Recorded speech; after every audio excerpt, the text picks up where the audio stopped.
A lendária aventura de Tanjiro, os Hashiras contra Muzan e os Luas Superiores é uma batalha de séculos que vemos até a guerra final do ápice da derrota de Muzan. Vamos ver então toda a história de Demon Slayer completa em ordem cronológica, com todos os plots e segredos, tudo o que aconteceu em todas as temporadas e o que vai acontecer nas próximas temporadas. Você vendo esse vídeo, você vai sair com tudo, todas as informações. Então vamos ver toda a história de Kimetsu no Yaiba ou Demon Slayer. Oi, eu sou Marcos e antes de Tanjiro, do surgimento dos caçadores e dos Hashiras, vamos voltar ao início e começar com a origem dessa luta. O Muzan. 1000 anos antes do incidente que mudaria para sempre a história de Tanjiro, existia um doente e rico homem chamado Muzan Kibutsuji. Ele era um aristocrata, um homem de sua época, porém, nasceu doente, estava fadado a morrer. Mas graças à sua família rica, ele pôde investir nos mais diversos tipos de tratamento, mas nada resolvia. A sua doença o levaria antes dele completar 19 anos. Depois de testar os mais diversos tratamentos e nada der certo, Muzan sabia que morreria. Mas chegou um misterioso médico com a última tentativa definitiva para curar Muzan. Ele, que temia a morte, depositava toda a sua fé naquela cura. O médico usou um ingrediente nunca antes visto, chamado de lírio da aranha azul, e ele usou em Muzan, mas aparentemente não surtiu efeito. Muzan estava ficando cada vez mais fraco. Ele soube naquele dia que havia acabado, a sua morte era certa. Então, em um surto de fúria, ele ataca o seu médico que morre, mas para a surpresa de Muzan, o tratamento havia começado a funcionar. Ele não era mais humano, ele havia se tornado o primeiro Oni. Com uma super força e agilidade, ele era imbatível, só que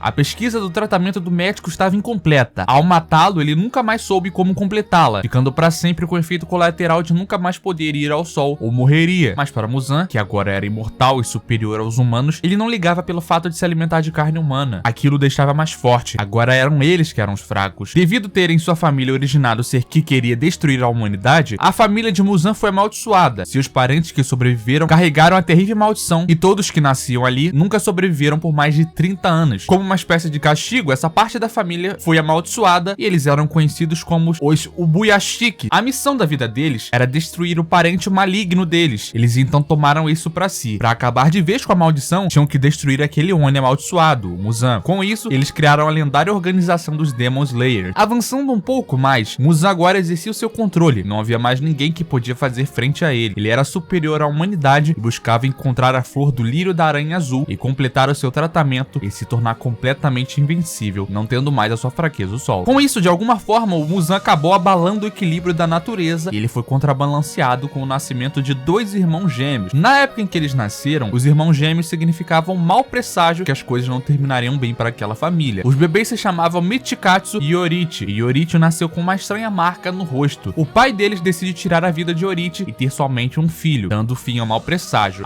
Aquela criança também tinha uma marca esquisita que para ele isso significava azar. A mãe deles intervém e o pai então concorda em fazer um acordo com ela. Yorichi viveria ali até os 10 anos, mas não como um nobre guerreiro da família. Ele seria inferior a um servo e aos 10 seria mandado a um convento para se tornar um padre. Yorichi então viveu uma vida renegada de sua família, vendo seu irmão tendo tudo do bom e do melhor, mas ele nunca sentiu raiva daquela vida. Ele era especial, nasceu com uma visão única, podendo acessar um mundo transparente, podendo ver os seres vivos e enxergar os seus pontos fracos, até mesmo se alguém era capaz de ter alguma doença. Ele tinha todos os seus 5 sentidos muito aguçados, aqueles talentos especiais que Tanjiro tem com o olfato, o Zenitsu com a audição e Kanao com a visão. Yorichi nasceu com todos esses talentos. O seu irmão sentia pena de Yorichi por viver ali na miséria e sempre ficava ali colado em sua mãe. Certa vez, com pena dele nunca ter um brinquedo, Michikatsu fez pra ele uma flauta de madeira. Embora mal feita, Yorichi gostou muito dela. Observando seu irmão treinar e vendo que ele queria ser um samurai, Yorichi quis ser o mesmo e um dia disse que estaria ao lado de seu irmão. Michikatsu naquela hora sentiu pena do garoto. Ele sabia que o futuro dele era se tornar um padre. O servo que treinava Michikatsu, então por pena, decidiu dar a ele uma espada pra ele treinar um pouco, mas assim que Yorichi pegou na espada, era como se ele tivesse nascido para aquilo. Yorichi em poucos segundos derrubou o sensei, algo que Michikatsu nunca conseguiu fazer. Isso chamou a atenção de seu pai, enxergou Yorichi e sua incrível habilidade com a espada. Vendo então que ele tinha um dom, um talento natural, Yorichi agora seria o herdeiro da família. Michikatsu se tornou o irmão que deveria ser mandado embora. Com raiva por viver a vida de Yorichi, agora seu irmão isolado, ele é surpreendido. De repente, na noite, o seu irmão chega e agradece a ele por tudo. Yorichi diz que iria embora e deixar aquela vida para Michikatsu. A mãe deles havia morrido. Yorichi então vai embora em direção ao convento, mas nunca chegou lá. Michikatsu, surpreso com aquilo, sabendo da morte da sua mãe e do sumiço de Yorichi, acha o diário dela e descobre que ela tinha uma grave doença que afetava o seu lado do corpo, o lado que Yorichi sempre segurava. O tempo todo seu irmão sabia, não porque ela tinha contado, mas porque ele era especial. Ele de alguma forma forma sabia da doença dela. Naquele momento, Michikatsu se enfureceu, mas agora Yorichi era passado. E seu pai, desesperado por perder o talentoso filho, mandou os servos irem atrás dele. Mas ao chegarem lá, descobriram que ele nunca chegou ao convento e Yorichi foi dado como morto. Yorichi, na verdade, tinha decidido viajar pelo mundo. E um dia ele encontra uma garota chamada Uta que sentiu afeição por ele. Ela era órfã, sua família tinha morrido e ela vivia sozinha cuidando da casa e tendo que se alimentar para sobreviver. Ali então foi construída uma amizade e os dois passaram a viver juntos. Yorichi viveu com Uta por muitos anos. De amigos, eles cresceram e se casaram. Tiveram uma família, algo que Yorichi sempre quis. Certa vez ele foi para longe de casa e ajudou um senhor no caminho e acabou atrasando. Ao chegar em casa, assim como vimos com Tanjiro, a família de Yorichi havia sido atacada e ninguém sobreviveu. Yorichi lamentou pelo que aconteceu e um caçador chega. Lamentando por ter chegado atrasado, ele explica a Yorichi que quem fez aquilo foi um monstro, uma criatura conhecida como Oni, um ser sobrenatural que se alimentava de carne humana. O homem então convida Yorichi para entrar na organização, os Demon Slayers, e assim Yorichi aceita o convite para vingar a sua família. Um dia Michikatsu, agora que era senhor de sua terra, foi atacado por estranhas criaturas, os Onis. Seus homens foram todos mortos, ninguém podia bater de frente contra aqueles monstros, mas então um poderoso samurai chega e o salva. Esse samurai era Yorichi. O seu irmão estava vivo e havia se tornado um incrível samurai superior a ele, alguém que caçava monstros lendários. Michikatsu, por um misto de admiração e inveja, abandona e renega tudo o que ele tinha, sua família, sua nobreza, e se torna um caçador de Oni como seu irmão, para quem sabe um dia superá-lo. Ele agora vivia como um samurai. Yorichi ensinou aos caçadores a técnica da respiração, uma incrível respiração poderosa, a do sol, mas ninguém conseguiu o feito de executar aquele poder. Em vez disso, eles criaram suas próprias respirações, a do trovão, a da água, da chama, e o seu irmão, mesmo tendo o mesmo sangue, jamais conseguiu despertar aquela técnica da respiração do sol. Em vez disso, ele conseguiu fazer uma inferior, a respiração da lua. Um dia os caçadores conseguiram despertar a mesma marca que a de Yorichi, chamada de Marca do Caçador. Ela dava um poder absurdo, aumentando suas habilidades físicas, além do acesso ao mundo transparente. Aquilo era um poder que superava qualquer samurai que já existiu. Podendo enxergar o funcionamento dos seres vivos, eles eram equiparados, não, melhor, eles eram superiores aos Onis. Mas algo aconteceu, aquele poder todo via com um preço, e um a um dos caçadores, eles vieram a morrer. Quem despertava a marca não passava dos 25 anos. Michikatsu, desesperado, vendo que sacrificou tudo para seguir Yorichi, sua família, sua herança, sua terra e seus homens, viu que aquilo tudo foi em vão. Ele iria morrer, mas então